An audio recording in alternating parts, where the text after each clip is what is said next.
আসসালামু আলাইকুম প্রিয় চাকরি প্রত্যাশী ভাই এবং বোনেরা। এই মুহূর্তে যে যেখান থেকে আমাকে দেখতে পাচ্ছেন সবাইকে আন্তরিক অভিনন্দন এবং শুভেচ্ছা জানিয়ে শুরু করছি আজকের ভিডিও। তো বরাবরের মতোই আপনাদের কাছে রিকোয়েস্ট থাকবে যে যেখান থেকে এই মুহূর্তে আমাকে দেখতে পাচ্ছেন প্লিজ এই ভিডিওটাতে একটা লাইক করে দিবেন এবং অবশ্যই চ্যানেলে নতুন হয়ে থাকলে চ্যানেলটি সাবস্ক্রাইব করে পাশে থাকার জন্য বিনীত অনুরোধ করবেন।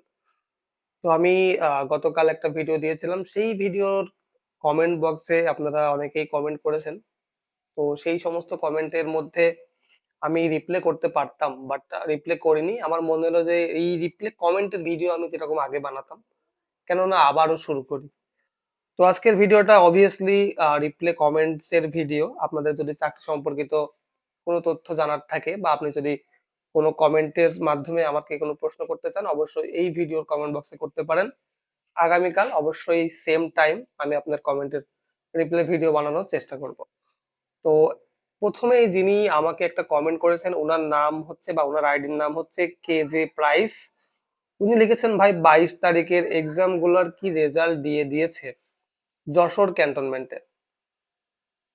আপনার স্ক্রিনেও দেখতে পেলেন ওনার এই কমেন্টটা। তো আমি এখানে শুধু একটা কথাই বলতে চাই যে আমি এর আগে অনেক ভিডিওতে বলেছি যে পরীক্ষার রেজাল্ট সাধারণত 72 ঘন্টার মধ্যেই হয়ে থাকে, রিটেন পরীক্ষার রেজাল্ট। সো 22 তারিখে পরীক্ষা দিয়েছেন, আজ অলরেডি 12 তারিখ, অর্থাৎ প্রায় এর মধ্যে 20 দিন হয়ে গেছে। তো এই 20 দিনের ভিতরে রেজাল্টও হয়ে গেছে, ভাইবাও হয়ে গেছে, চাকরি হয়ে গেছে, এবং যাদের চাকরি হয়েছে আমার মনে হয় তাদের পুলিশ ভেরিফিকেশনও হয়ে গেছে। তো আপনি এখনো রেজাল্ট পাননি, অর্থাৎ আপনি লিখিত পরীক্ষায় টিকেননি, সেই জন্য আপনাকে লিখিত পরীক্ষার যে রেজাল্ট সেটা জানানো হয়নি। কিন্তু যাদের চাকরি হয়েছে তাদের জানানো হয়েছে আমি যতদূর পর্যন্ত জানি। সো কে যে প্রাইস, সরি প্রিন্স, ভাই আপনি অবশ্যই এইটার রেজাল্টের আশা আর আপনার করার দরকার নেই, কারণ অলরেডি এটার রেজাল্ট আমার মনে হয় দিয়ে দিয়েছে, কারণ 72 ঘন্টার মধ্যে রেজাল্ট দিয়ে দেয়। তো এরপরে আরেকজন ভাই আমাকে কমেন্ট করেছেন, ওনার নাম হচ্ছে মোহাম্মদ আলামিন খান।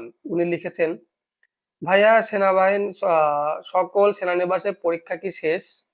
এসি&এস বগুড়া সেনানিবাসে বার্তাবাহক পদে আবেদন করেছিলাম, অ্যাডমিট কার্ড পাইনি এখনো। এই যে আলামিন ভাই, আপনি এখনো অ্যাডমিট কার্ড পাননি, এটা সত্যি খুবই দুঃখজনক। বা আপনি অনেক আশা করেছিলেন যে আপনার অ্যাডমিট কার্ড আসবে, কিন্তু আনফরচুনেটলি আসেনি। হ্যাঁ, সকল সেনানিবাসে পরীক্ষা শেষ, এটা 99.99% শিওর আমি, যে বাংলাদেশের সকল সেনানিবাসে এই সিভিলদের যে পরীক্ষা ছিল এই পরীক্ষাগুলা শেষ হয়ে গেছে। আপনার অ্যাডমিট কার্ড এখনো পাননি, তার মানে আর অ্যাডমিট কার্ড পাবেন এইটা আসলে অসম্ভব, অসম্ভব, অসম্ভব, অসম্ভব। কারণ যাদের পরীক্ষা যারা দিয়েছেন, এইবার যারা পরীক্ষা দিয়েছেন তাদের অ্যাডমিট কার্ড তারা পরীক্ষার অনেকেই হয়তোবা 10 দিন, 7 দিন, 6 দিন আগে পেয়েছেন, বাট পরীক্ষায় যেহেতু সকল সেনানিবাসে হয়ে গিয়েছে তো সেইখানে আপনার অ্যাডমিট কার্ড আসার আর কোনো সুযোগ নেই। হয়তোবা আপনি যখন আবেদন করেছিলেন আপনার আবেদন ফর্মে কিঞ্চিত পরিমাণ ভুল ছিল কোথাও না কোথাও, এই জন্য আপনার আবেদনপত্রটি হয়তোবা কর্তৃপক্ষ বাতিল করে বা বাতিল বলে গণ্য করেছিল, যার জন্য আপনি অ্যাডমিট কার্ড এখনো পর্যন্ত পাননি আর এটা পাবেনও না, এটার আশা আপনি ছেড়ে দেন। এরপরে আরেক ভাই লিখেছেন, ভাইবা পর্যন্ত টিকেছিলাম, ওনার নাম হচ্ছে শাওন আহমেদ। ভাইবা পর্যন্ত টিকেছিলাম যশোর সেনানিবাসে, ম্যাচ ওয়েটার, সিএমএইচ এর সিএমএইচ আর ডাকেনি, কারণ কি?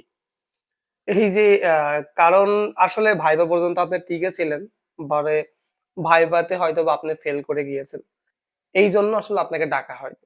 আপনার কম্পিটিটর, অর্থাৎ আপনার আপনার সঙ্গে যে পরীক্ষার আরো ক্যান্ডিডেট যারা ছিলেন তাদের মধ্যে হয়তোবা একজনকে তারা পরবর্তীতে মেডিকেলের জন্য ডেকে নিয়েছেন। তো এই যে কারণ কি, এই কারণটাই হচ্ছে যে আপনি হয়তোবা ফেল করেছেন আর ভাইভা পরীক্ষায়, অথবা আপনাকে তারা চাকরির যোগ্য বলে মনে করেনি। যদিও শুনতে একটু খারাপ শোনা যায়, কারণ আপনারা জানেন যে এই চাকরিগুলো আসলে এইবার কিভাবে হয়েছে, কিসের মাধ্যমে হয়েছে, কাদের মাধ্যমে হয়েছে। তো ভাই মন খারাপ করার দরকার নেই শাহন আহমেদ ভাই, ইনশাল্লাহ আপনি যে ভাইবা পর্যন্ত গিয়েছেন আপনার নিজ যোগ্যতায়, এইটা সত্যিই খুব গর্বের বিষয়। অনেকেই তো লিখিত পরীক্ষাতেই বাদ পড়ে গিয়েছেন, তারপরেও আপনি ভাইবা পর্যন্ত গিয়েছেন, এটা আপনার জন্য সত্যি অনেক গর্বের বিষয় যে আপনি লিস্ট ভাইবা পর্যন্ত গিয়েছিলেন। তো ভাইবা পর্যন্ত যাওয়ার পর আপনাকে ডাকেনি, তার মানে ভাইভাতে আপনাকে তারা উত্তীর্ণ করেনি। যার উত্তীর্ণ করার কথা ছিল তার চাকরি অলরেডি হয়ে গিয়েছে এবং সেই সঙ্গে তার মেডিকেল পুলিশ ভেরিফিকেশনও মনে হয় ইতিমধ্যে স্টার্ট হয়ে গিয়েছে। তো শাওন আহমেদ ভাই, মন খারাপের কিছু নেই এবং এইটার আশা আর করার দরকার নেই। নেক্সট টাইম যখন আবারও অ্যাপ্লিকেশন করবেন তখন অবশ্যই নিজেকে ভাইবার জন্য আরো বেশি শক্তিশালী করে তৈরি করবেন। এটাই আমি আপনার কাছে আশা করি। এরপরে রোহিত শর্মা লিখেছেন, আসসালামু আলাইকুম ভাই, রংপুরের রেজাল্ট কখন আসবে? আহ সেটা জানেন? Rangpur cantonment company signal battalion সেনানিবাস।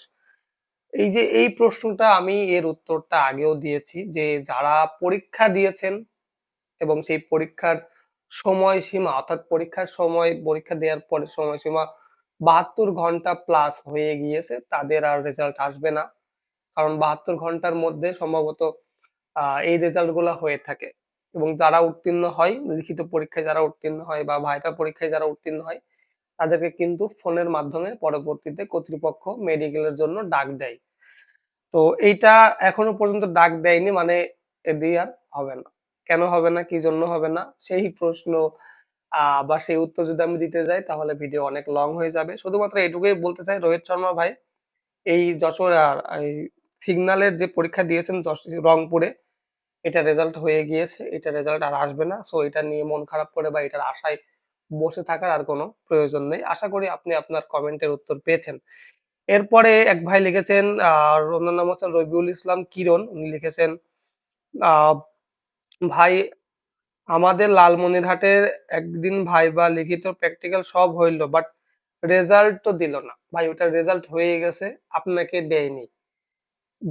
যার চাকরি হয়েছে তাকে তারা রেজাল্ট ফোনের মাধ্যমে জানিয়ে মেডিকেল করিয়েছেন আর তার পুলিশ ভেরিফিকেশনও প্রায় শেষের পথে। তো এই সমস্ত রেজাল্ট হয়ে গিয়েছে, এটার জন্য আর মন খারাপ করার দরকার নেই। অর্থাৎ আমি যদি এক কথায় বলতে যাই, আপনাদের এই কমেন্টের বেশিরভাগই একই কথা যে রেজাল্ট হয়েছে কিনা, রেজাল্ট হয়েছে কিনা। তো আমি আপনাদেরকে শুধুমাত্র একটা কথাই বলতে চাচ্ছি যে আপনারা চাকরির পরীক্ষা দেওয়ার ৭২ ঘন্টার মধ্যে যদি রেজাল্ট না পান তাহলে ধরে নেবেন আপনি লিখিত পরীক্ষায় উত্তীর্ণ হননি। এই জন্য আসলে আপনার রেজাল্ট আসেনি। সো এটা নিয়ে আর ভবিষ্যতে এটার অপেক্ষা করা এবং আমার মনে হয় যে এইটা নিয়ে এত মাথা ঘামানোর আসলে কোনো প্রয়োজন নেই। আপনারা চেষ্টা করেন। এইখানে যে চাকরি করতে হবে বিষয়টা এরকম না। বাংলাদেশের সরকারি খাতে বিভিন্ন জায়গায় চাকরি আছে। আপনাদের যতদিন চাকরির বয়স আছে ইনশাল্লাহ ততদিন আপনি চেষ্টা করে যান। যেকোনো মুহূর্তে যেকোনো জায়গায় যেকোনো প্রতিষ্ঠানে আপনার চাকরি হয়ে যাবে। রিজিক যেখানে লেখা থাকবে ঠিক সেইখানেই চাকরি হবে। এটার কোনো বিকল্প নেই। তো যাই হোক, বেশি কথা বাড়াবো না। আজ এই পর্যন্তই। পরবর্তী ভিডিও দেখার আমন্ত্রণ জানিয়ে আমি রাজ আজকের মতো এখানেই বিদায় নিব। তবে তার আগে আপনাদের কাছে আবারও রিকোয়েস্ট করছি যে চাকরি সম্পর্কিত যদি আপনার বিভিন্ন রকমের প্রশ্ন থেকে থাকে অবশ্যই এই ভিডিওর কমেন্ট বক্সে কমেন্ট করে জানাবেন। আপনার ভিডিওর কমেন্টের যদি যুক্তিসম্মত হয়, আমার মনে হয় যে না এই বিষয়ে ভিডিও বানালে মানুষের উপকার হবে, তাহলে অবশ্যই আপনার কমেন্টের রিপ্লাই ভিডিও বানিয়ে আমি অবশ্যই আমার চ্যানেলে আপলোড করব। তো যাই হোক, সবাই ভালো থাকবেন, সুস্থ থাকবেন। এখনকার মতো এখানেই বিদায় নিচ্ছি। তবে পরবর্তী ভিডিওটা আরো বেশি গুরুত্বপূর্ণ হবে। সেই ভিডিও দেখার আমন্ত্রণ জানিয়ে আমি রাজ আজকের মতো এখানে বিদায় নিচ্ছি। আল্লাহ হাফেজ।